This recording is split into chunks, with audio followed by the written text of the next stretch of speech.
Welcome to Insights at the Edge, produced by Sounds True. My name's Tami Simon. I'm the founder of Sounds True, and I'd love to take a moment to introduce you to the new Sounds True Foundation. The Sounds True Foundation is dedicated to creating a wiser and kinder world by making transformational education widely available. We want everyone to have access to transformational tools such as mindfulness, emotional awareness, and self-compassion, regardless of financial, social, or physical challenges. The Sounds True Foundation is a nonprofit dedicated to providing these transformational tools to communities in need, including at-risk youth, prisoners, veterans, and those in developing countries.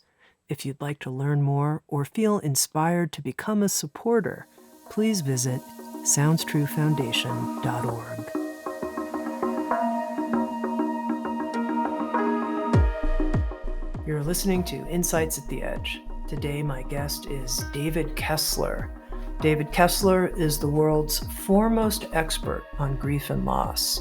His experience with thousands of people on the edge of life and death has taught him secrets to living a happy and fulfilled life, even after life's tragedies.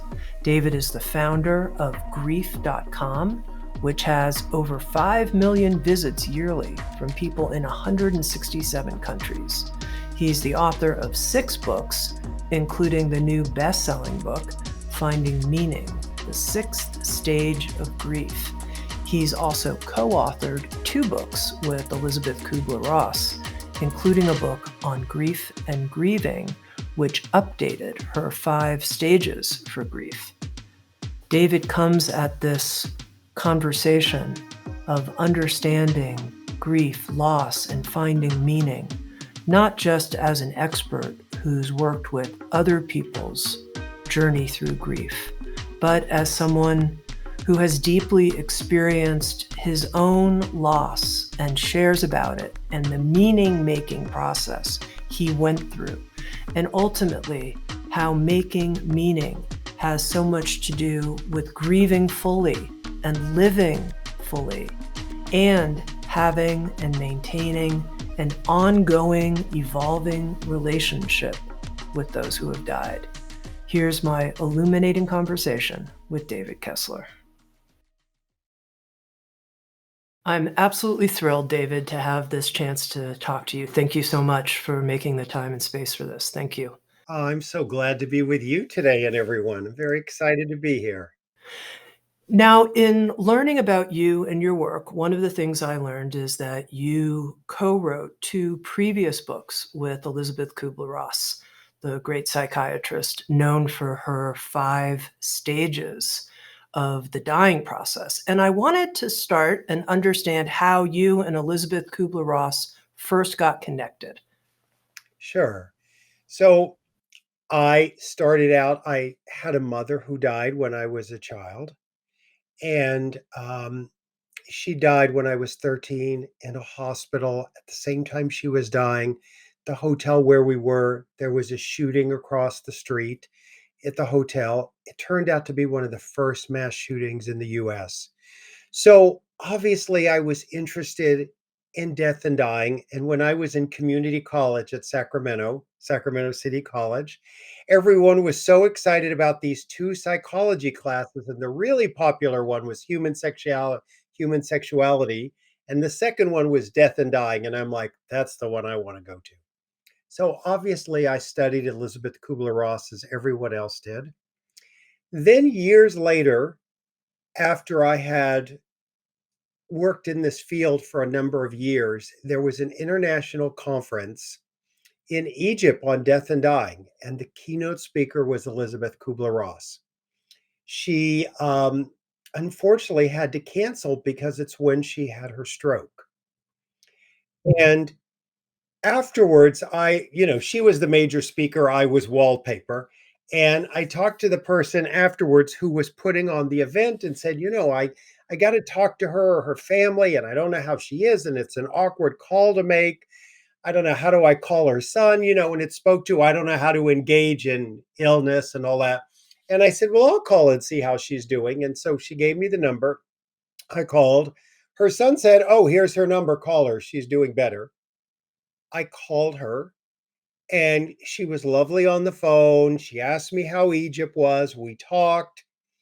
And then, interestingly enough, at the end of that call, I said in my way, well, I hope someday, somehow we get to meet each other. And she said, how about Tuesday? And that was my first glimpse of this is a woman who doesn't, maybe we'll get connected. She makes things happen. And so I went to her house on a Tuesday, and she's just a fascinating woman. She was the kind of person that her honesty, you either admired it or it pissed you off. Hmm. I remember she said to me when I walked in, she goes, let me smell you. I went, what? And I thought, oh my gosh, do I have cologne on? What's wrong? And she said, I just want to smell if you're a phony baloney or you're real. I love it.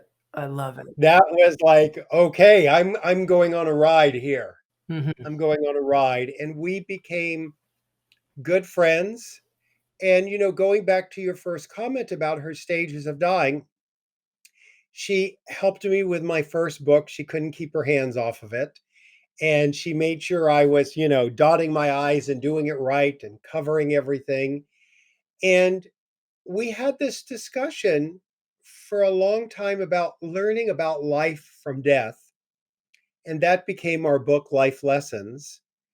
And then we would also have this ongoing conversation about how people were adapting her stages of dying for stages of grief. And they actually weren't adapting them well. And so I always said, you should write something, you should change it, you should put your voice out there at some point. And finally, one day, like I think 10 years, 8 or 9 years later, she called me and she said, okay, let's write about it. And so we formally adapted her stages of dying for stages of grief. And that became our book on grief and grieving. And literally on page one, we say they're not linear. You don't have to go through them. There is no one model of grief. Grief is an organic process. There's no map for grief. And it turned out to be her last book. And literally, we finished it a week before she died. Wow. Now, David, I have to tell you, I'm sort of jumping out of my skin, believe it or not, because there's so much I want to cover with you. But I want to clarify right here at the beginning something, because I've heard from people a criticism of Elisabeth Kübler-Ross's work. When you say your name, often this criticism comes up immediately, and people say, oh, those were based on interviews with terminally ill people. Don't apply it to the grieving process. That's an error. So can you address that right here out of the gate? Sure, absolutely. First of all, she's very clear. These were observations of dying, of people who were dying. And what I think was so profound about her work is Elizabeth didn't invent something. It's like she went outside and said, I noticed the sun rises in the east and sets in the west. I notice this is what dying people go through. And she says in her first book on death and dying, this is also what people in grief often experience. And she's so clear. And if you read the original book, there's actually more than 5 stages. And she got the idea of the stages and how we go through them archetypally from Anna Freud. Huh. And so it's really interesting to just notice, whether you like the model or don't like the model, there, you know, we go through I can't believe this is happening. We get angry. We go, what if? We get sad. I mean, they do naturally reoccur. But a couple of things. Elizabeth herself was it was hard for her to have her work, all of her books. I think, how many books in the 20s, maybe 30s of books, lectures, they kept getting reduced to 5 words.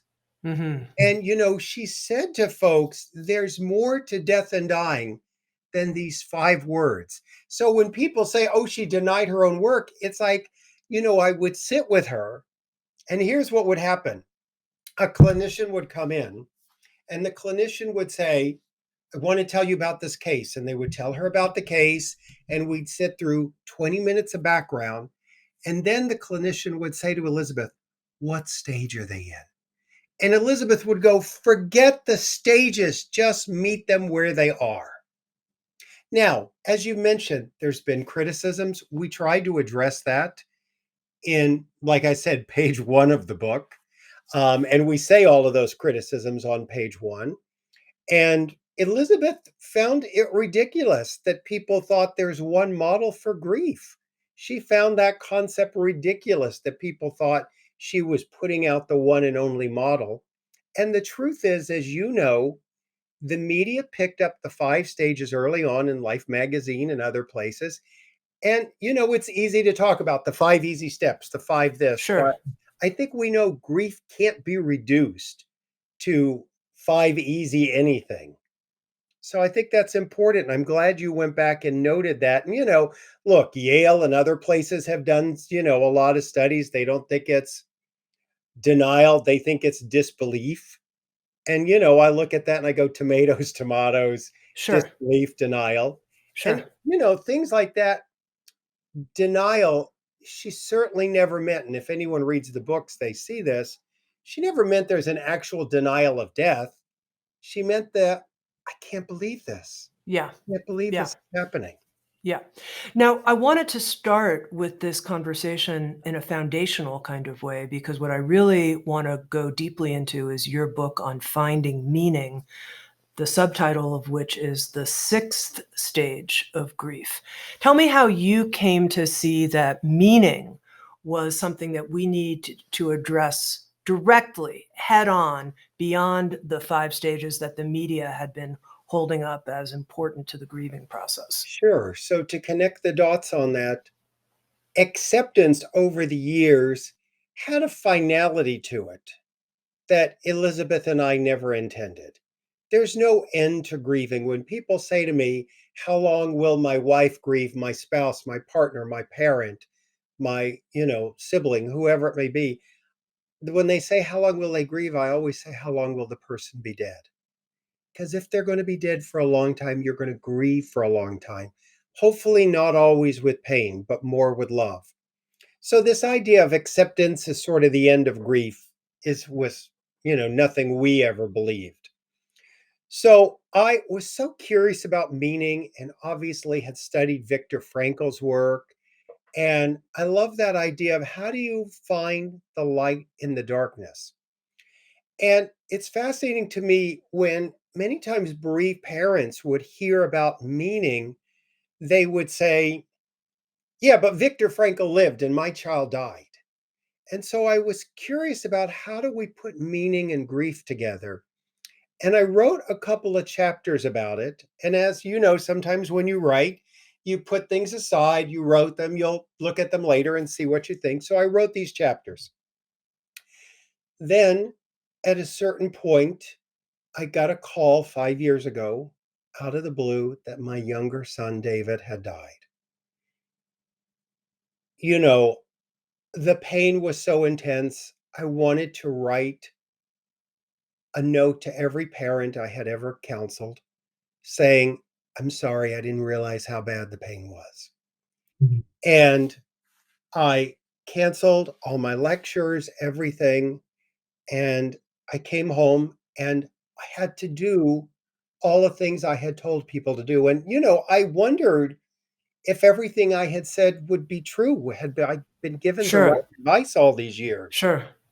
And I had to go to a counselor, a grief counselor. My grief needed dedicated time. I said, my pain was big enough that no one person in my life could handle it. I needed to spread it around and I needed a grief counselor.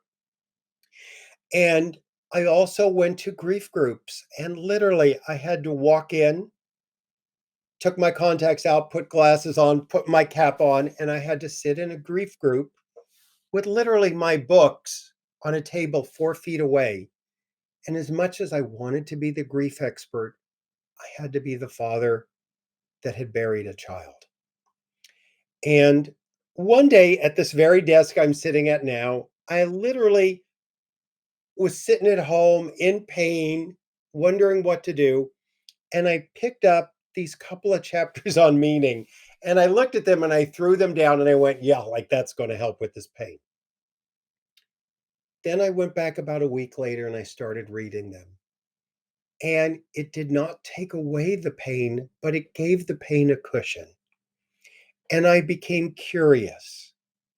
How does meaning relate to grief in a deeper way? And I began talking to people who had had children who died, spouses who died, about meaning, horrible tragedies. How did they find meaning? How did people find meaning after trauma and abuse and death in all these situations? And I began hearing their stories, and I thought, this is a book. And so I began writing it. And it was such a powerful experience. And it also, I just couldn't help but take a few moments and in the beginning also address some of the misconceptions about Kubler-Ross's work. Because I was curious, how am I going to notice going through these stages? Do they still work? And of course, there would be days I'm like, yep, I'm in anger. Yep, I'm in bargaining. There I am. But, as I danced with acceptance, I couldn't stop there. I needed more. And that was meaning. And someone said, well, that's the sixth stage. And I was so shocked. The Kubler-Ross family has just been wonderful to me over the years. They gave me permission to add a sixth stage to her iconic stages. So, the book just, I literally, when I finished it right here, I burst into tears. And my prayer was, I hope it helps other people as much as it helped me. Can you share with me a bit about your own journey of meaning making with the loss of your 21-year-old son? Sure. There's a few things. Writing the book for me was Sure. about making meaning. And, one thing I always want to say to people up front that I think is confusing, when you see the title, Finding Meaning, people go, I'm not there. And I go, oh, 95% of the book is about excavating the pain to find the meaning. So it's not, here's the meaning, it's how to get there through the pain. But one of the big things I had to learn in meaning making was that it's not about the death. There is no meaning in the horrible death or a cancer death or a pandemic death or however people die, or a murder or a tragedy or trauma. Meaning is in us. Meaning is what we do afterwards. And so there's a number of things that were meaningful for me. One, my son, when he was in kindergarten, they gave out trophies to everyone. And he got the trophy for the most likely to become a helper. Hmm. And he toyed in his young life with whether it was medical school or nursing school, or he was becoming um, a paramedic. And he never got to be that helper. And I hope now with this book, he gets to help people throughout the world. That's part of my meaning, that, and this book is about the death of a child, but also the death of a parent, the death of a spouse, the death of a sibling, the death of our parents. It really helps people in all walks of life. Even with trauma, I always say, all grief does not have trauma, but all trauma has grief. So part of the work itself is my meaning. Hmm. And getting to talk to him today. Today he comes alive with you in this podcast. He gets to be with me. That's meaningful. And think people think sometimes about meaning as, I'm going to start a foundation, or maybe I have to write a book. But it's also small meaningful moments. Like, and to name them, this is a meaningful moment you and I are having. Yeah. Now, I want to read, David, a quote from your book, Finding Meaning, and then we can talk about it together. It's a beautiful quote. You write, "People often think there's no way to heal from severe loss. I believe that's not true. You heal when you can remember those who have died with more love than pain. When you find a way to create meaning in your own life in a way that will honor theirs.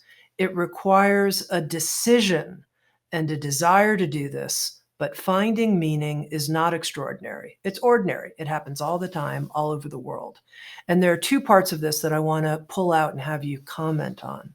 One is I believe that it's not true. You can heal from severe loss. You heal when you can remember those who have died with more love than pain. That was the first point I wanted to talk about. How can you help people make that shift? Right now, they're listening and they say, right now, I have more pain. The pain is bigger. So, first of all, I often talk about the stories in our mind. You know, people hear the word healing and they sometimes think healing means forgetting, and it does not mean forgetting. Healing is when the loss, the trauma, the damage no longer controls you. And this idea that there is a small voice in us that sometimes whispers, life can continue. And then there's often a louder voice, sometimes our old wounds that go, no, life is over. It's done. You're stuck and you're never getting out of this. And I always say, whether we talk about it as our ego or our old wounds, it always speaks loudest and it speaks first. And so I remember maybe a month or two after my son had died, a friend, Diane Gray, called me and she said, I know you're drowning and you will be drowning for a long time. And at some point, you will hit bottom. And when you hit bottom, you will have a decision to make. Do you stay there or do you swim again? And I think we all have that decision. Most of us do it unconsciously. Do we live again after loss? Is there life after loss? Is there life after trauma? Sometimes when I would work with people, I would ask if I could put my hand on their wrist and I would feel their pulse and I would go, your life is continuing, whether you think so or not. Do you want to just be alive or do you want to really live? And live a life that doesn't dishonor our loved one, but actually honors them. My life every day honors my son. It keeps him alive. I someone wrote to me, and you can understand this. You actually talked about this. We chatted beforehand. After I started lecturing again, I was doing in person lectures, and there was a brochure that went out. And a number of people wrote in and said, David's smiling in his picture. First of all, he's a grief expert. And second of all, I happen to know his son died. He should not be smiling in a picture. And I thought about that and I thought, first of all, number one, do we want our grief experts to look like they're at the end themselves and they, can't find their own smile?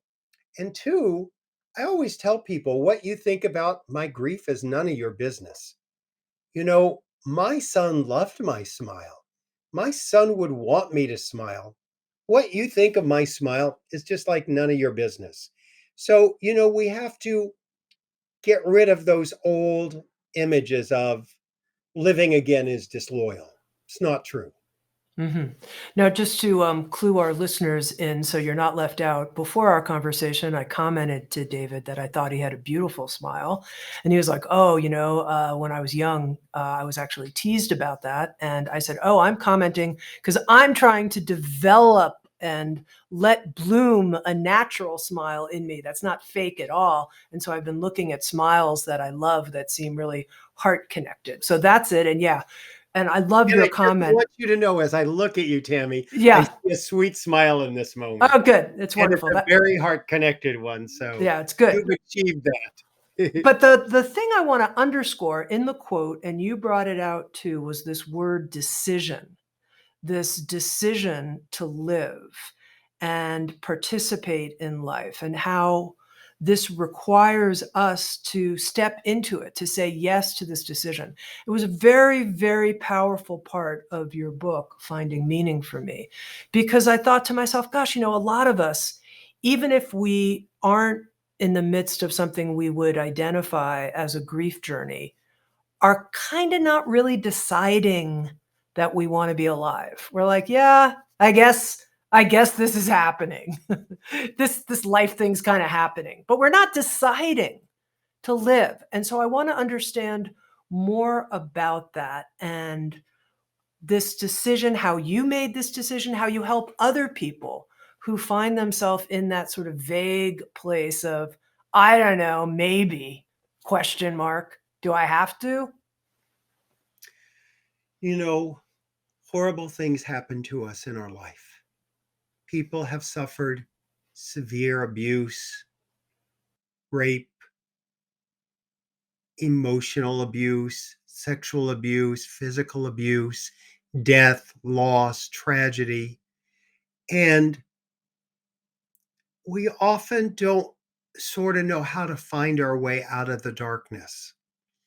And I think that decision, and sometimes it looks like I don't know how to live again, but I'm willing.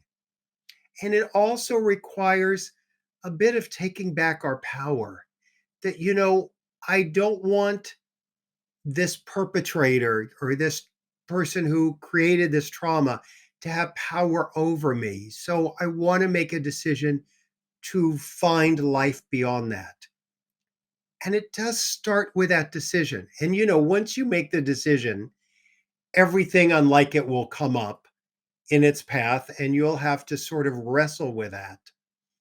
And a lot of times, what happens is our old wounds come up and we feel like there's no way to live again. And I think that's why it's so important we talk about meaning, and we have voices, and I hope I'm one of those voices that says no matter what you've been through, I'm not diminishing it in any way. This loss is brutal. The death of my son, the trauma people go through is brutal. There's no negating or pouring pink paint on it, but there is a life beyond it that we deserve to find. And just to unpack that a little bit more, there was a time in our society where you wore black for a year when someone died. And there was a distinctive moment that you could choose to continue wearing black at a year, but you were also, people, when women were talking about taking the widow's weeds off, that there was a moment that you were told you have done your year. It doesn't mean the grief is over, but you have permission to live again. There is no moment in our society now that we say the grief will always be there, because the grief is the love, but you do have permission to live again. And I think that's a little bit of what that decision is about, giving ourselves permission to live after loss and trauma. Now, you mentioned that you found it very meaningful. It made a lot of meaning for you to write the book on the sixth stage of grief, and you were able to share your experience of David's death. You also talk about how writing, and whether it's writing or just telling stories, is a powerful part of meaning making. You write, meaning both begins and ends with the stories that we tell. And I'm wondering now, for that person who's telling a story, they've been telling the same story over and over, and it's not necessarily generating a whole lot of meaning for them, the way they're telling the story. In fact, they're just telling the story. They've heard it over and over, and it just hurts. How can they reframe their story so that it's a meaning generating story? Yeah, that's a complex, you've said a lot in that question. So first of all, we have to tell our stories. Our stories are important. We are our stories. They're they're the essence of us. We want people to know our loved one's life mattered. What happened to us mattered. This death mattered. So we need to tell our stories. We have a society that's very grief illiterate that often says, don't tell your stories. We heard it. be quiet now. So we often don't have enough permission to tell our stories. Now, as you also said, it's interesting. There can come a time that we get stuck in our story. Now, here's the thing about grief: grief must be witnessed. We need our grief witnessed. We're not meant to be islands of grief. We need others to witness our grief. I have an online group that I do. And in the online group, we have a check in Monday. And one of the things that's interesting that I have people do is we have to learn to actually be in this moment. We all know, oh, be in the now, be in the moment. It sounds great, but we actually don't know how to do it. So we say to one another, how are you today? And we actually have to find our feelings. And what happens is when you say to people in grief, how are you today? They'll go, oh my gosh, I keep going over again. 5 years ago, my son died. And we immediately go into the past and the story. And we don't know how to find ourselves in this moment. Now, the reason why that's so important is, as you mentioned, some of us get stuck in the story and we're repeating it constantly, and it becomes this ruminating thought. We think we actually need the story and the details witnessed. We actually don't need that the phone rang at 4 p.m. witnessed. We need the feelings in the story witnessed. And that's why being in the now is so important for us to find those feelings in this moment and have the feelings of the story witnessed as much as the details. Mm-hmm. That's very helpful. Thank you for untangling that. Now, you mentioned that our society is grief illiterate. And yeah, I think that's true. And so I have a couple questions about this. One is, what would a grief literate society look like in your view? We would talk about our loved ones. We would include them. We would not make them a downer to talk about. They would remain alive. And, I mentioned the idea of grief must be witnessed. When I was touring Australia a few years ago, there was a researcher who told me how she researches these small villages. And they said the night someone dies in this village, everyone in their home has to move something, or in their yard move something. And the researcher said, why the night of the death do you have to move something? And they said, because the next day when the family wakes up, we want them to understand now that their loved one has died, everything has changed. In our society, your loved one has died, and we treat it like, yep, you got 3 days. What else is new? And it isn't that easy. And so, if we could talk about it more, in the book, I ended up researching buffaloes. I never thought I would research buffaloes in my life. And buffaloes, when they sense a storm coming, they run into the storm, minimizing the time they're in the discomfort. We, on the other hand, we want to keep the pain of grief a mile behind us our whole life instead of engaging with it. So a grief illiterate society would engage, this idea of what we avoid pursues us, what we face transforms us. Now, in describing a grief literate society, we would talk about our loved ones. You said they would remain alive.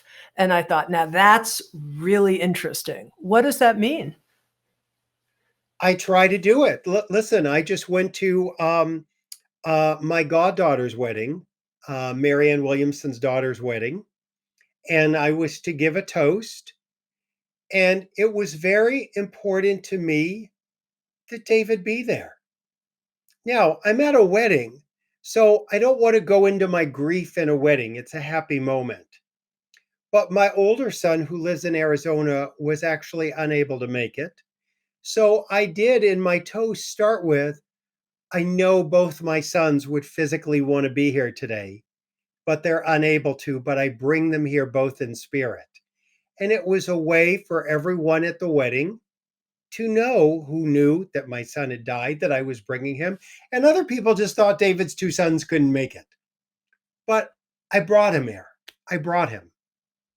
I don't leave the dead behind. A lot of times when I do trauma work with people, so many times we try to get the person out of the traumatic moment and we leave our loved ones in the trauma. And I'm like, no, you got to go back and get your loved ones out of the trauma too. So when we get our loved ones out of the trauma and out of the death, then they can move forward with us in life. Yeah, there's a lot more about that particular topic that I want to circle back to in a moment, but I want to ask you one more question about grief illiteracy and grief literacy by contrast. I notice I feel somewhat grief illiterate when I'm encountering someone or calling someone on the phone or writing someone a note who's suffered a serious loss. And, I could say, "I'm so sorry for your loss." And I remember though when a being close to me, it happened to be a four-legged being, died, 17-year-old deep best friend, and I got probably about 100 cards that all said, "I'm so sorry for your loss." And by the time I got like the 99th card, I just tore it up. I was like, "Everyone's sorry for my loss." They all took the same Hallmark line and sent me a card. Like none of it was penetrating, even though part of me appreciated that they wrote. Another part of me was like, so help people who, like me, who aren't quite sure. I want to say something helpful, benevolent. I want to reach this person's heart. I don't know what they're going through right now. It's beyond my capacity potentially to know. How can I be literate in the face of someone's loss? So, first, I have to start with your four legged being. Tell me your four legged being's name. Jasmine. Jasmine, because I always want to name the loss. They're not, it's easy for us to talk about I had this loss or that loss, but it's Jasmine. And I think about pet loss, I always say if the love is real, the grief is real. So, as we look at that idea of what to say, I also take it now. It's so sad to me when you look on people's Facebooks after they've had a loss or their Instagram and you see, so sorry for your loss, thoughts and prayers. And it's like, I get that same feeling you had, like thoughts and prayers, thoughts and prayers. And it's like, enough with the thoughts and prayers. Is anyone going to pick up the phone and call them? Hmm. So I think it is a little bit more of taking action. And I think it's okay to say, I don't know what the right words are, but I'm here. Can I stop by? Can we have coffee? I'm going to be in your neighborhood. I'm dropping something by. I think we've gotten lost in the words are enough. And I think we need to find more actions. So a grief literate society to me would have less words and more action. It would be showing up and being with that person or walking with them. Now, you're an expert at this, being with people when they're really grieving. For those of us who aren't experts and, in fact, feel more like we're approaching this at the beginner level, what are the capacities or the inner posture, attitude we need to cultivate so that we can take that action and we're like, I can do it. I can go have Right. coffee and hold space for this person. So the first thing to normalize is it's okay that you don't know. My website's grief.com and the most visited page on it is the best and the worst things to say to people in grief because we don't know. And we make the mistake of thinking, oh, if I don't know the right words, I should say nothing. And that is a mistake. The second piece you want to know is that the person is not broken. So release that feeling inside of you that it's your job to fix them or make them feel better. Your job is to show up and sit with them in the pain. And that might be really hard for you. Now, I teach people in grief, look, there is your friend that always went deep with you in your conversations. And there's your other friend that was your tennis friend or your bridge playing friend. Their gift was they played great bridge with you. Their gift was they played great tennis with you. Don't expect the tennis player who you never had a meaningful talk with them in your life to be the most meaningful person all of a sudden. Sometimes we have friends that their gift is activity. Sometimes we have friends that their gift is going deep with us. Don't confuse the two. So, if you are the tennis player, to say to them, listen, I'm here. I love you. I don't know when you're ready to play tennis, but I'm ready and willing whenever you are. And, I'm stopping by to say hello. And to just allow yourself maybe even to be in the awkwardness of you don't know what to say and make that be okay. Okay, and just before we move off this topic, what are the few things that are clearly in the don't do this column? We bright side people. The other person I was privileged to work with and a good friend of mine for decades is Louise Hay, and we wrote a book together, You Can Heal Your Heart. And, Louise was the queen of positivity, but she was also clear on, we don't want to have toxic positivity. You don't want to bright side people. You don't want to, I always tell people, don't start any sentences with the word at least. At least they died quick. At least they're not sick anymore. Because you're not witnessing the pain, you're telling people to skip around it. So it's really to just be and not, it goes back to there's no fixing. This is just a horrible situation. To say it's a horrible situation, there's no words. I can't fix this. And I love you and I'm here with you. And don't try to find the good in it because the person has to find their good and their meaning in their own time, but they got to walk through the dark night first. Mhm. Okay, now I wanna, track back to our conversation about having an evolving relationship with the person who's died, not leaving them behind in some way. This was so powerful to me, David, in your book, Finding Meaning: The Sixth Stage of Grief. This notion that our relationship with the person who's died can potentially keep evolving.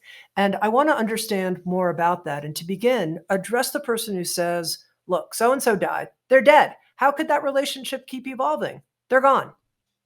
Well, psychologically, there was even a blip when we thought there should be closure and an ending of the relationship with the person who died. And immediately we saw that was not the case, that it is important to have what's called continuing bonds and that the relationship continues. And I always say, don't give death any more power than it already has. You know, Death has the power to take our loved ones physically, but it doesn't have the power to end our relationship and it doesn't have the power to end our love. There is a saying, grief is love with no place to go. And I understand the saying. At the same time, I send my son love every day. I don't quit loving him just because he's dead. I still parent him in my heart. I still love my parents. I wonder what would be like if I could talk to my mother in this moment, or my nephew in this moment, or my son in this moment. And sometimes I'll have conversations with him. And there's people listening who maybe the end did not come well. Maybe, they had a tough time. Maybe their wounded self, both people were wounded and speaking from their wounds. And so I'll often tell people, your loved one has died, and I bet that's matured you and help you evolve. Can you imagine that your loved one, if they spoke from their wound, wherever they're at now, they're evolving and maturing probably more than we are. And so, can we give them the grace to know we're both still changing and evolving and try to have more evolved conversations as we can? Mhm. Now, let me ask you a question about this. Let's say someone says, yeah, I'm having an ongoing relationship with this person who died, and I fear it's all in my head. I'm making it up. I'm making up this evolving relationship. Maybe on Monday and Wednesdays, I believe it's actually happening, but the rest of the days of the week, I think it's just a fiction inside my brain. I would say, what does it matter? What does it matter? Look, here, let me tell you, this kind of relates to what I think about the afterlife. To me, there's three options for the afterlife. This is just my belief. Option one, our loved ones have gone to the afterlife, heaven, whatever you may believe. Option one, they know what's going on with us. They know what I'm doing every day. My son, my parents are keeping up with me. That's option one. If that's true, I want them to see me grieving fully and eventually living fully. Option two is they died and they're in a place where they've got bigger fish to fry than what I'm doing. They've got interesting things in the cosmos that I can't even begin to understand. They don't have any idea what's happening on Earth. In that case, I want to grieve fully and live fully. The third option is the atheist view. When you die, there's nothingness, your consciousness ends, and your story is over. If that option is true, then at some point, my story will end and my consciousness will end. So I want to make sure while I'm here, I grieve fully and live fully. So no matter which it is, it comes back to grieving fully, living fully. And if that includes a relationship for me with my loved one that's meaningful, it only has to be meaningful to me. Whether it's meaningful to someone else is kind of irrelevant. I get meaning out of continuing a relationship with my son, with my parents. I don't have any illusions. No one's sitting in a chair next to me. No one's in the kitchen cooking or picking me up at noon who's dead. I have no illusions, but I have a heart connection that lives beyond death. So those three options, I like that. It's all very logical and makes sense to me in a sort of analytical way of looking at things. But it seems pretty clear, David, that you, in your own experience, and this is yours, believe that there is continuity I do. after. And I'd be curious to know what gives you that confidence. Well, a couple of things. I did research years ago from my work in end of life care. I wrote a book about the research called Visions, Trips, and Crowded Rooms: Who and What You See Before You Die. And it was about deathbed visions that we have when we're dying, how our loved ones come to greet us.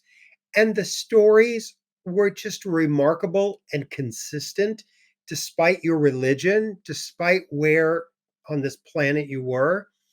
And it seems that there's something that happens at the end of life, that veil comes down and our loved ones greet us, and it's so powerful. And I just saw it. And in the book, I made sure I interviewed, because I wanted it to stand up credibly. I interviewed doctors, nurses, paramedics, psychologists, priests, rabbis, ministers, that I wanted their experience of the dead coming back to greet the dying at the end of life. So that really gave me a sense that something happens. And you know what?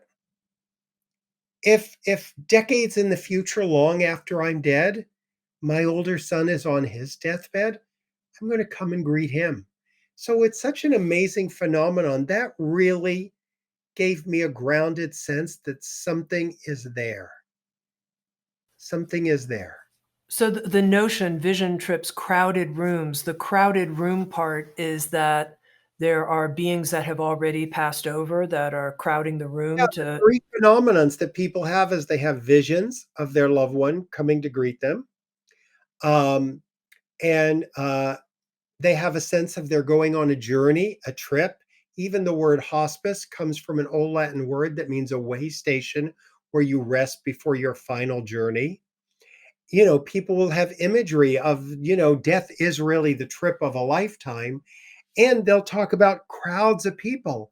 They'll say, who were all the people visiting last night? And we write it off as hallucinations. And in the book, I tease out scientifically the difference between hallucinations and deathbed visions and how they're very different experiences. So those really helped me. And I'll tell you, my own father, when he was dying, was so sad and depressed and hopeless. And then maybe a day before he died, he shifted. And I said, Dad, what happened? And he said, I realize I'm going to a place where your mother already is, and that I'm going to see her again, and we're going to see you again, even though we're gone. And I just saw, and my father was the biggest skeptic in the world. So there is something that happened. He said she came to me. So it's powerful. Now, I want to just understand a bit more this statement you made that let's not give death more than it's already taking from us. Death doesn't need to be the end of our relationship with this being, this person. To that listener who says, wow, I actually was living as if death had ended a huge part at least of the relationship. Maybe I kept the love in my heart, but I didn't feel I was in relationship any longer with this person. What would you say? They're like, "Oh, I want to be in relation. I want to see what kind of relationship can we be in?" How would you help someone open to that and start discovering things about that? Well, I think the first thing is to realize the stories we have either as a society that we've believed in our own mind that it's over. It's over. And I don't think it's over. It continues. And to release the story in your mind that the relationship did have to end, to release that story and just be like, look, I don't know what that looks like. And I'm not someone who gets a million signs from my son. I'm not someone who I don't feel like I'm, seeing things all the time or visions or whatever, but do I have a sense in my heart that our relationship continues and my love continues? Absolutely. And I remind people, we don't have a broken mind, we have a broken heart. And if we can come from our heart and let the love continue, when people say, I miss them, I'll say, miss them then. I love them then. Continue. How has your relationship with your mom, you mentioned that she died when you were just 13. How has that evolved over time? How would you describe your relationship with your mom now? Well, there were times I would go, when my son was alive, wow, mom, you never got to meet my kids. I wonder what kind of grandmother you would be. And then sometimes I imagine, oh, she would be like this and she would think this. And I'm not hearing her voice talk to me. I'm not saying that, although people do feel like they get a sense sometimes of a loved one saying something to them. And then when my son died, I'm like, well, mom, you physically are meeting him now. You physically are together. Mom, I hope you were there to meet him and take him in and make sure he's okay. Mhm. Have you felt any, ongoing relationship with Elisabeth Kübler-Ross and your work in publishing now the 6th stage of grief? I have dreams about her. And, I don't know when we have these dreams if it's just a dream or it's them visiting. I mean, I think nighttime is a time that our beliefs go down and we're more open to connections. So she certainly lives in my dreams. Mhm. And I certainly feel her in my work. Sometimes I get voices of Elizabeth saying, "Oh, ask them about this or tell them about that." Mhm.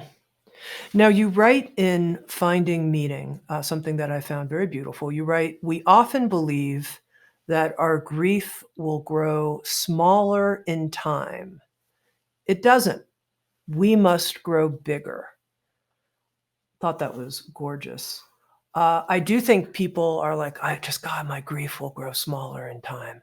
So, tell me instead what it means to grow bigger. I think that uh, the grief is the love. So I don't want it to get smaller. Um, and I don't want to get rid of it. It's part of who I am. And I want to accept all the parts of me, the good, the bad, the ugly. I want to accept all the parts of me. And so my goal is to grow around the grief. And the story that I told in the book was when I was in Germany lecturing, I went to Hamburg. And I had been to all these European cities, and they're all so old and gorgeous. I live in Los Angeles, where an old building here is 1949. And then you go to a place like Germany and Europe and you see buildings from, you know, hundreds and hundreds of years ago. And I get to Hamburg and it's this brand new city. And I was a little illiterate in my history. And I said, why is Hamburg so new? And they said, oh, it's because, the Americans and the British bombed us in World War II. And they said, you need to go to St. Nikolai. So I went to St. Nikolai, which is this beautiful church in the center of Hamburg, Germany. And this whole city has been so gorgeously rebuilt. And here sits this church completely bombed. It's never been rebuilt. It stands there ruined. But there's something about it being there in the heart of this new city. And it really makes me think how our transformation is in the ruins. And, the death of my son is a little bit like that church, that there is a part of my heart that will forever be devastated and in ruins around his death. And it doesn't mean, just like that city, I can't grow a huge, full life around that wound and to transform it from my traumatic wound to my cherished wound. And I think we all have the ability to do that. Very, very beautiful statement, to transform it from our traumatic wound to our cherished wound. I've been speaking with David Kessler, beautiful human, beautiful writer. He's the author of the book Finding Meaning, the 6th Stage of Grief. And I can feel, you mentioned your sons in the book as a helper, that this book will be a healing agent, a helping agent for people. And that is definitely happening. It's on, David. Thank you so much. Thanks for the conversation. Thank you. I really appreciate it. Thanks so much. Thank you for listening to Insights at the Edge. You can read a full transcript of today's interview at SoundsTrue.com/podcast. And if you're interested, hit the subscribe button in your podcast app. And also, if you feel inspired, head to iTunes and leave Insights at the Edge a review. I love getting your feedback, being in connection with you, and learning how we can continue to evolve and improve our program. Working together, I believe, we can create a kinder and wiser world. SoundsTrue.com, waking up the world.